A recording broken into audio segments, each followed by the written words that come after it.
Assalamualaikum warahmatullahi wabarakatuh. Perkenalkan, nama saya Muhammad Iqbal dari kelas 12 IPA 1. Hari ini saya akan mempresentasikan tentang pembuatan, kegunaan, dan dampak unsur-unsur periode keempat. Oke, yang pertama adalah pembuatan unsur periode keempat. Oke, skandium. Skandium dibuat dengan elektrolisis cairan SCCl3 yang dicampurkan dengan klorida lain. Yang kedua adalah titanium. Salah satu metode yang digunakan dalam proses pembuatan titanium adalah metode Kroll. Metode Kroll yang banyak menggunakan klor dan karbon. Hasil reaksinya adalah titanium tetraklorida yang kemudian dipisahkan dengan besi triklorida dengan menggunakan proses distilasi. Senyawa titanium tetraklorida kemudian direduksi oleh magnesium menjadi logam murni. Udara dikeluarkan agar logam yang dihasilkan tidak dikotori oleh unsur oksigen dan nitrogen.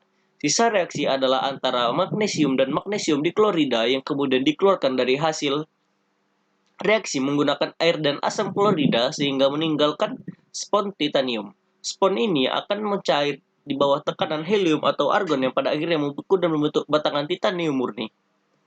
Yang ketiga adalah vanadium. Frevanadium atau logam campuran dengan besi dihasilkan dari reduksi F2O5 dengan campuran silikon dan besi. Reaksinya 2F2O5 ditambah 5Si tambah F8 menghasilkan 4F tambah F8 tambah 5 SiO2. Senyawa SiO2 ditambah dengan CaO menghasilkan suatu terak yang yaitu bahan yang dihasilkan selama pemurnian logam.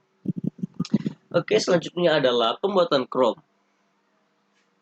Logam krom dibuat menurut proses Goldschmidt dengan mereduksi Cr2O3 dengan logam aluminium. Reduksinya Cr2O3 tambah 2Al menghasilkan 2Al2O3 tambah 2Cr.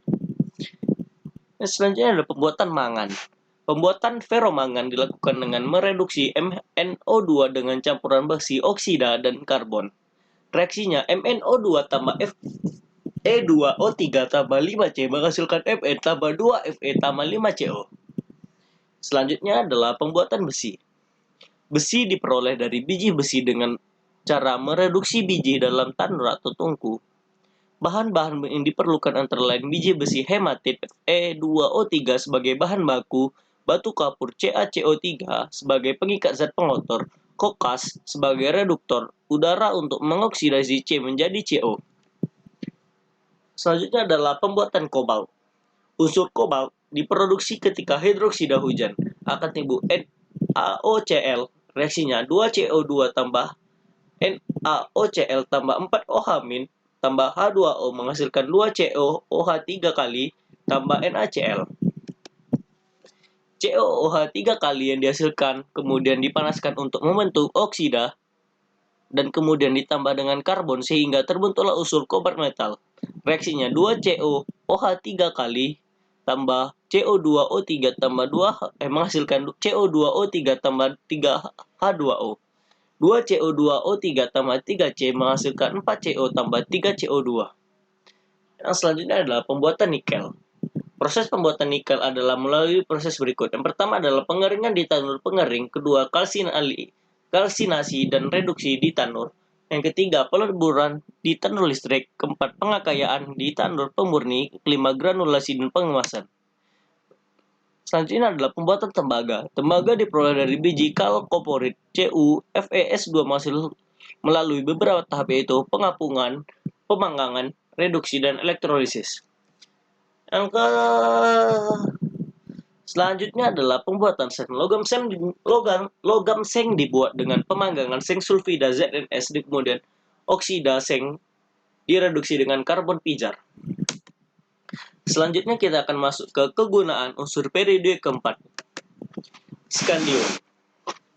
Alloy aluminium skandium untuk industri aeroangkasa dan peralatan sukan atau basikal, bat baseball, senjata api, dan sebagainya yang memerlukan bahan berprestasi tinggi.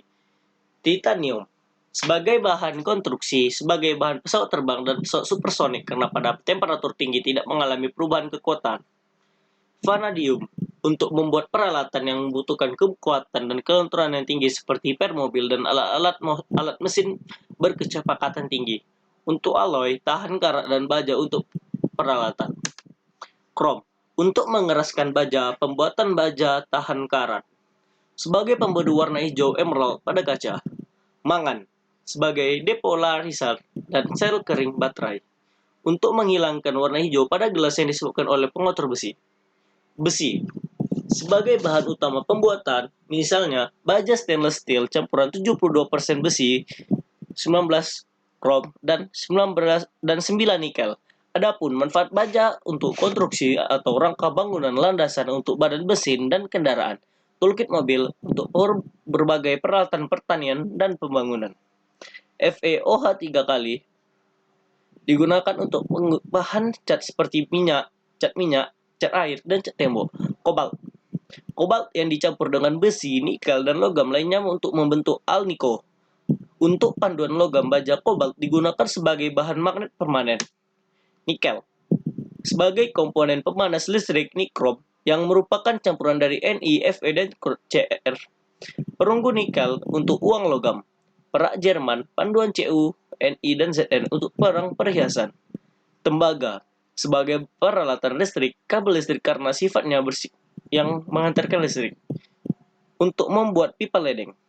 Seng. Untuk melapisi besi dan baja agar tidak kerat. Untuk pembuatan alloy misalnya berazo, tembaga, atau zinc.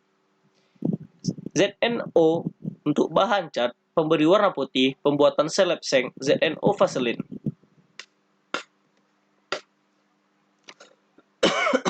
Jadi selanjutnya kita akan masuk ke dampak unsur periode keempat.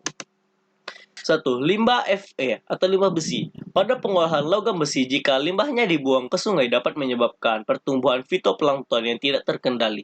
Hal ini menyebabkan penurunan kadar oksigen dalam air sehingga akan mengganggu pertumbuhan ikan dan hewan air lainnya. Kedua adalah krom dalam penyamakan kulit. Krom digunakan dalam penyamakan kulit untuk mencegah mengerutnya bahan sewaktu pengucian. Krom ini sangat beracun dan menyebabkan kanker. Mangan dalam pengelasan dan pembuatan baja. Pada pengelasan dan pembuatan baja dengan logam mangan akan dihasilkan suatu asap dalam yang jumlah banyak. Asap ini bersifat racun dan dapat mengganggu sistem saraf pusat. Cu atau tembaga. Pada pendembangan tembaga akan terbuang pasir sisa yang masih mengandung logam Cu. Jika pasir sisa ini dibuang ke perairan, maka akan membahayakan organisme di perairan tersebut. Sekian dari saya. Wassalamualaikum warahmatullahi wabarakatuh.